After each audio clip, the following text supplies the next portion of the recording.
Assalomu alaykum hammaga. Bugun 29-testning yechimini ko'rib chiqamiz. Birinchi savol.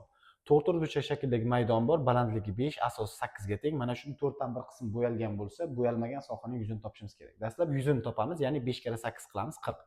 Endi 4 dan bir qism bo'yalgan degani uchun 4 dan 1 ga ko'paytirsak 10 bo'ladi. 10 sm kvadrat bo'yalgan bo'lsa, 40 dan 10 ni ayiramiz, 30 qoladi. Demak, bo'yalmagan sohasi 30 ga teng. To'g'ri javob C. Ikkinchi savol. 48 litr suvni har kuni 3 mahal 4 litrdan iste'mol qilinsa necha kunga yetadi deyapti. Demak, 48 ni bo'lamiz 3 mahal 4 litrdan kuniga. Bu natija 4 ga teng bo'ladi. Demak, 4 kunga yetadi. To'g'ri javob B. Uchinchi savol. Mantiqni aniqlagan holda so'roq o'rnida turgan sonni topishimiz kerak. Bu yerda mantiq quyidagicha.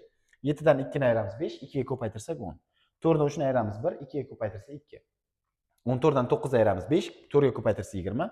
10 dan 3 ni ayirib 2 ga ko'paytirsak 14 bo'ladi. To'g'ri javob A. To'rtinchi savol. 6 detsimetr 4 sm ga qo'shamiz 3 detsimetr 8 sm. Natija 10 detsimetr 2 sm ga teng bo'ladi. Chunki 4 ga 8 ni qo'shsak 12 sm bo'ladi. 2 sm ni yozamizda 10 sm ni 1 detsimetrga aylantirib 6 ga 3 ni qo'shib 9, o'sha olib qo'ygan 1 detsimetrimizni qo'shadigan bo'lsak 10 detsimetr bo'ladi. To'g'ri javob B. Beshinchi savol. 5 taqsim 8 kasrning mahrajini 64 ga aylantiradigan bo'lsak, surati nechaga teng bo'ladi deyapti. Demak, mahraj 8 edi, 64 bo'lish uchun 8 ga ko'paytirishimiz kerak. Shuning uchun suratni ham 8 ga ko'paytiramiz, ya'ni 8 kara 5 40 ga teng bo'ladi. To'g'ri javob C.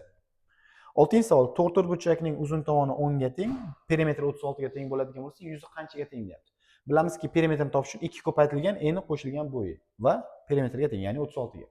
Bu yerda x deb bo'yini deb olamiz. Tenglama necha degan bo'lsa, x teng 8. Demak, yuzini topmoqchi bo'lsak, 10 ni 8 ga ko'paytiramiz, 80 bo'ladi. To'g'ri javob C. Yettinchi savol. Ushbu ketma-ketlikni aniqlagan holda mana bu yerda so'roq o'rnidagi raqam topishimiz kerak edi. Bu yerda qonuniyat quyidagicha. 3 kara 4 12, 2 ni qo'shamiz 14. 5 kara 2 10, 6 ni qo'shamiz 16, 4 kara 3 12, 5 ni qo'shamiz 17 bo'ladi. To'g'ri javob A. 8-savol. 111 ko'paytirilgan 99 ko'paytma necha xonali son deyapti. Dastlab ko'paytirishni amalga oshiramiz. 10989 bo'ladi. Demak, ko'paytmamiz 5 xonali son ekan. To'g'ri javob C. 9-savol. A teng 12 ga, B teng 4 ga, C teng 3 ga teng bo'ladigan bo'lsa, mana bu harfli ifodani qiymatini topishimiz kerak. Dastlab e'tibor beradigan bo'lsak, ikkita ko'paytmada ham C bor. C ni qasdini tashqariga chiqaradigan bo'lsak, birinchi ko'paytmada A plus B, ikkinchi ko'paytmada B qoladi. B lar qisqarib ketib, A ko'paytirilgan C ga teng bo'lib qoladi. C 3 ga, A 12 ga teng bo'ladigan bo'lsa, ko'paytmasi 36 bo'ladi. To'g'ri javob C. 10-savol. Mashina 120 km masofaga 9 litr benzin ishlatadigan bo'lsa, 400 km uchun necha litr benzin kerak bo'ladi debdi. Demak, o'shani x deb oladigan bo'lsak, 120 ni x ga, 9 ni 400 ga ko'paytirib olamiz. Bu yerdan x teng 30 litr kelib chiqadi. Bu esa B javobda turibdi. 11-savol. 30 va 90 orasida 9 ga bo'linadigan sonlar nechta deyapti. 30 va 90 orasida degan paytda 30 ham 90 ham kirmaydi. Shuning uchun o'sha oraliqdagi 9 ga bo'linadigan sonlar 36, 45, 54, 63, 72, 81. Demak, jami 6 ta bor ekan. To'g'ri javob B. 12-savol. A va B mulohazalar berilgan, qaysi biri har doim to'g'ri deyapti. A mulohazada quyidagicha. Ikkita natural sonning yig'indisi va ikkita natural sonning ko'paytmasi. Aytilishicha, ikkita natural sonning ko'paytmasi ularning yig'indisidan katta bo'ladi.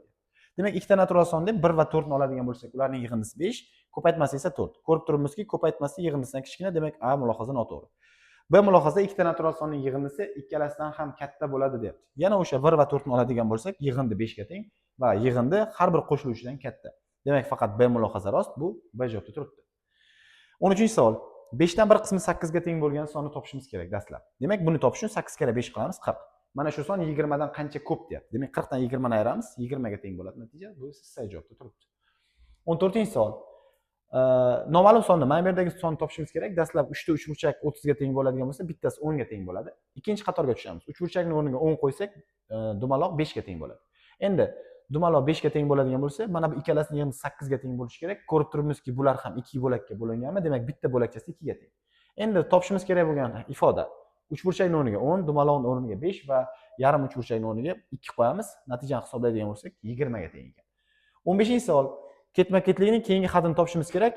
Bu yerda qonuniyat quyidagicha 4 taga, 6 taga, 8 taga oshib boryapti. Keyingisi 10 taga oshib borishi kerak. Demak, bu 30 ga teng bo'ladi. B javob to'g'ri bo'ladi. 16-savol.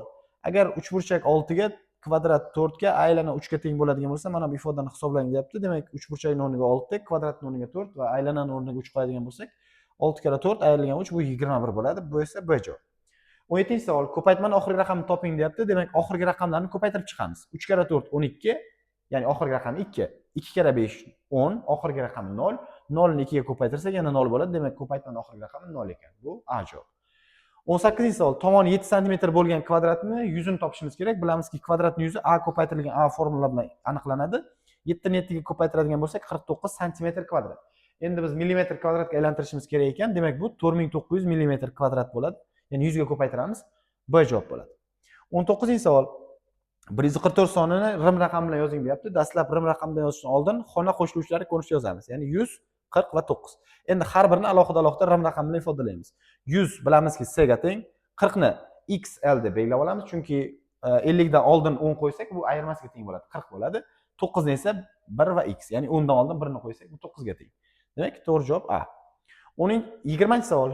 Chorshanba bugun bo'ladigan bo'lsa, 100 kundan keyin qaysi kun bo'ladi deyapti. Demak, 100 ni 7 ga bo'lamiz, chunki har 7 kunda, ya'ni chorshanba kuni takrorlanadi. 14 2 qoldiq bo'ladi. Demak, 2 qoldiq bo'ladigan bo'lsa, bir kundan keyin payshanba, yana bir kundan keyin juma bo'ladi. Demak, to'g'ri javob A.